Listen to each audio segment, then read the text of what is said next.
নমস্কার বন্ধুরা, আজ আমি আপনাদের সঙ্গে শেয়ার করব চিজ মেয়োনিজ পিৎজা রেসিপি। আর রেসিপিটা আমি গ্যাসের চুলাতেই বানাবো। আর দুটো পিৎজা আমি আজকে বানাবো। প্রথম পিৎজাটা বানিয়ে নিয়েছি, আর এটা দেখুন কত সুন্দর হয়েছে। দ্বিতীয় পিৎজাটাও বানিয়ে নিয়েছি, এটাও দেখুন কত সুন্দর সফট হয়েছে।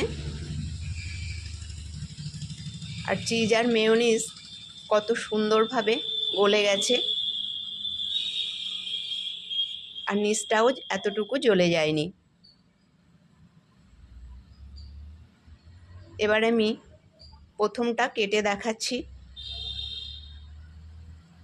দেখুন প্রথম পিৎজাটা কত সুন্দর হয়েছে, আর ভিতরটাও দেখে নিন, আর নিচেও কিন্তু জ্বলে যায়নি। এবার দ্বিতীয় পিৎজাটাও কেটে নিয়েছি, আর পরিবারের সদস্যরা মিলে খাওয়া দাওয়াও শুরু করে দিয়েছি।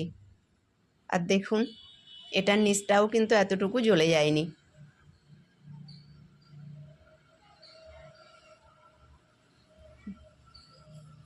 এটাও কত সুন্দর হয়েছে দেখুন। এবার দেখে নিন আমি রেসিপিটা কিভাবে বানাই। রেসিপিটা বানানোর জন্য এখানে আমি 2 কাপ ময়দা নিয়ে নিয়েছি। ময়দাটা অবশ্যই আগে চেলে নিতে হবে। এবার এই 2 কাপ ময়দার জন্য দিয়ে দিলাম চা চামচের হাফ চামচ মতন লবণ। এবার দিয়ে দিচ্ছি ওই একই চামচের 1.5 চামচ চিনি। এবার এই উপকরণগুলো একটু মিশিয়ে নেব। এভাবে মিশিয়ে নিয়ে মাঝখানটা একটু ফাঁকা করে নেব। এবার এর মধ্যে দিয়ে দেব টক দই। দইটা যেন ফ্রিজে না হয়, যদি ফ্রিজে থাকে তাহলে অবশ্যই 1 থেকে 1.5 ঘন্টা আগে বার করে রাখতে হবে। এবার আমি এর মধ্যে 4 চামচ টক দই দিয়ে দিলাম। এখানে আমি টেবিল চামচে করে টক দইটা দিয়েছি। এবার এই 4 চামচ টক দইয়ের মধ্যে দিয়ে দেব চা চামচের 1 চামচ বেকিং পাউডার, আর দিয়ে দেব ওই একই চামচের অর্থাৎ চা চামচের হাফ চামচেরও সামান্য কম বেকিং সোডা। দিয়ে দিলাম বেকিং সোডা। এবার এই চামচটা দিয়ে এই টক দই, বেকিং সোডা আর বেকিং পাউডার একটু এভাবে মিশিয়ে নেব। মিশিয়ে নিয়ে এটাকে মিনিট 2 এভাবে রেখে দেব। দেখুন এটা কি সুন্দর ফুলতে শুরু করেছে, অর্থাৎ অ্যাক্টিভেট হতে শুরু করেছে। এবার এই উপকরণগুলো খুব ভালো করে মেখে নেব। এর মধ্যে আমি প্রথমে কোনো জল দেব না, যদি প্রয়োজন হয় তাহলে আরও একটু টক দই দিয়ে দেব, কিংবা এর মধ্যে আপনারা দুধও দিতে পারেন, লিকুইড দুধও ব্যবহার করতে পারেন। তা না হলে যদি প্রয়োজন হয় তাহলে সামান্য একটু জল দিতে পারেন। প্রথমে এই উপকরণগুলো সব ভালোভাবে মিশিয়ে নিচ্ছি। প্রথমে আমি একটা পিৎজার জন্য বানিয়ে নিচ্ছি, ঠিক একই রকমভাবে আরও একটা পিৎজার আমি বানিয়ে নেব একই রকম উপকরণ দিয়ে। এবার দিয়ে দিচ্ছি 1 টেবিল চামচ সাদা তেল। দিয়ে এটা দেখুন মিনিট 5-6 ধরে আমি এটা মেখে নিয়েছি। আর এই মাখাটা কত সুন্দর নরম হয়েছে। এইভাবে মিনিট 6 ধরে এটা মেখে নিতে হবে। তারপর 2 হাতের তালুর মাঝখানে রেখে এইভাবে ঘুরিয়ে ঘুরিয়ে খুব সুন্দর করে গোল করে নেব। নিয়ে এবার এই ডোটা যাতে শুকিয়ে না যায় সেই জন্য উপর থেকে হালকা করে একটু সাদা তেল মাখিয়ে দেব। দিয়ে এবার এটাকে ঢেকে মিনিমাম আধ ঘন্টা রেখে দিতে হবে। আর হাতে যদি সময় থাকে তাহলে 1 ঘন্টা রেখে দিলে আরও ভালো হয়। এটা ঢেকে আমি 1 ঘন্টা রেখে দিলাম।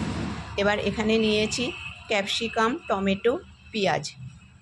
এবার এই ক্যাপসিকাম, টমেটো আর পেঁয়াজ ছোট ছোট টুকরো করে কেটে নেব। আর এই চিজটা গ্রেট করে নেব। আপনারা চিজটা কিউব করেও কেটে নিতে পারেন। ফিরে এলাম 1 ঘন্টা পর, আর এই 1 ঘন্টায় ডোটা দেখুন কত সুন্দর ফুলে উঠেছে, আর বেশ নরমও হয়েছে, খুব সুন্দর সেট হয়ে গেছে। আবারও বেশ কিছু সময় ধরে এটাকে মেখে নেব। যদি হাতে একটু চিটচিট করে বা লেগে যায় তাহলে সামান্য একটু সাদা তেল হাতে লাগিয়ে নিতে পারেন। দেখুন আবারও বেশ মিনিট 3 ধরে এটা মেখে নিয়েছি। নিয়ে এইভাবে ঘুরিয়ে ঘুরিয়ে মাঝখানের অংশ বাইরে নিয়ে এসে আবারও 2 হাতের তালু দিয়ে এটাকে মেখে ডো করে ডোটা ঢেকে রেখে দিলাম। এবার যে প্লেটে আমি পিৎজাটা বানাবো সেই প্লেট বা ছোট থালাটার মধ্যে আমি তেল ব্রাশ করে নেব। এইভাবে একটু সাদা তেল ব্রাশ করে নিয়েছি। এবার ডোটাকে এই প্লেটের উপর উঠিয়ে নেব। নিয়ে এই প্লেটের মাপে এইভাবে হাত দিয়ে চেপে চেপে বড় করে নেব। এইভাবে হাত দিয়েই চেপে চেপে খুব সুন্দর করে বড় করে নেব। তারপর একটা ফর্ক দিয়ে ইচ্ছা মতন এইভাবে একটু চেপে চেপে একটু ছিদ্র মতন করে দেব, যাতে এটা খুব বেশি ফুলে না ওঠে। এবার যেহেতু আমি চিজ আর মেয়োনিজ পিৎজা বানাচ্ছি, তার জন্য এই সবজিগুলো কেটে নিয়েছি। এবার এগুলো একটা পাত্রে নিয়ে নেব। আর যে পিৎজার বেসটা বানিয়েছি সেটা একটু ঢেকে রেখে দিলাম। সমস্ত সবজিগুলো এই বাটিটার মধ্যে নিয়ে নেব। আমি যতটা পারি এখানে কুচিয়ে নিয়েছি। আপনারা চাইলে এর থেকে কুচো কুচো করে কেটে নিতে পারেন, কিংবা একটু বড় বড় পিস করেও নিতে পারেন। এবার এর মধ্যে দিয়ে দেব মেয়োনিজ।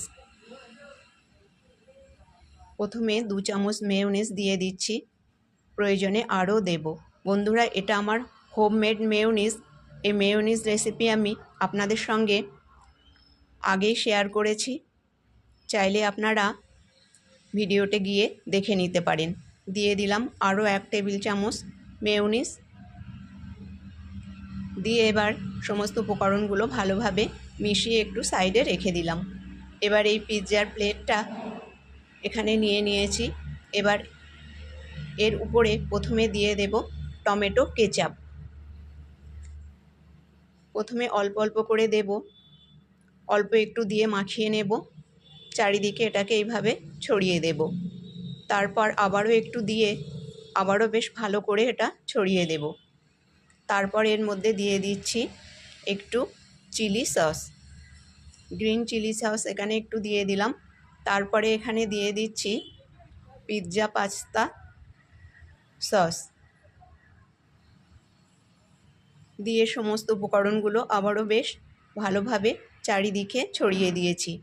দিয়ে যে সবজিগুলো মেয়োনিজ দিয়ে মাখিয়ে রেখেছি সেগুলো এবার এইভাবে দিয়ে এই পিৎজার উপর চারিদিকে ছড়িয়ে দেব। দেখুন এটা খুব সুন্দর করে ছড়িয়ে দিয়েছি। এবার উপর থেকে দিয়ে দিচ্ছি গ্রেট করে নেওয়া চিজ। চিজটাও সুন্দর করে চারিদিকে ছড়িয়ে দেব। চিজের পরিমাণ আপনারা নিজেদের পছন্দ মতন আরও একটু বেশি করে দিতে পারেন। দেখুন চিজটা সব দেওয়া হয়ে গেছে। এবার এই পিৎজাটা গ্যাসের চুলাতেই বেক করে নেব। গ্যাস অন করে কড়া বসিয়ে তার মধ্যে একটা স্ট্যান্ড দিয়ে দিয়েছি, আর এটাকে হাই ফ্লেমে আগে থেকে 5 মিনিট হিট করে নিয়েছি। এবার খুব সাবধানে এটা দিয়ে এবার এটা ঢেকে দেব। পিৎজার প্লেটটাকে এইভাবে ঢেকে হাই ফ্লেমে 15 মিনিট বেক করে নেব। এটাকে হাই ফ্লেমেই 15 মিনিট বেক করে নিয়েছি। এবার ফিরে এলাম। এবার দেখে নেব। দেখুন বন্ধুরা, এটা কত সুন্দর ফুলে উঠেছে, আর চিজ মেয়োনিজগুলো কত সুন্দর চারিদিকে ছড়িয়ে গেছে। এবার এটাকে নামিয়ে নেব। নামিয়ে একটু ঠান্ডা করে নিয়েছি হালকা। আমার কাছে কোনো পিৎজা কাটার নাই, সেই জন্য পিৎজা কাটার না থাকবার জন্য আমি এখানে চাকু দিয়ে কেটে নিচ্ছি। পিৎজা কাটার দিয়ে কাটলে খুবই সুন্দর হয়। বন্ধুরা, একই রকমভাবে আমি দ্বিতীয় পিৎজাটাও বানিয়ে নেব। দেখুন এবার এটা দেখিয়ে দিচ্ছে ভিতরটাও কীরকম হয়েছে। দেখুন কত সুন্দর হয়েছে। বন্ধুরা, আমার আজকের এই রেসিপি যদি আপনাদের ভালো লেগে থাকে তাহলে লাইক, শেয়ার এবং চ্যানেলটাকে সাবস্ক্রাইব করে পাশে থাকবেন। ধন্যবাদ।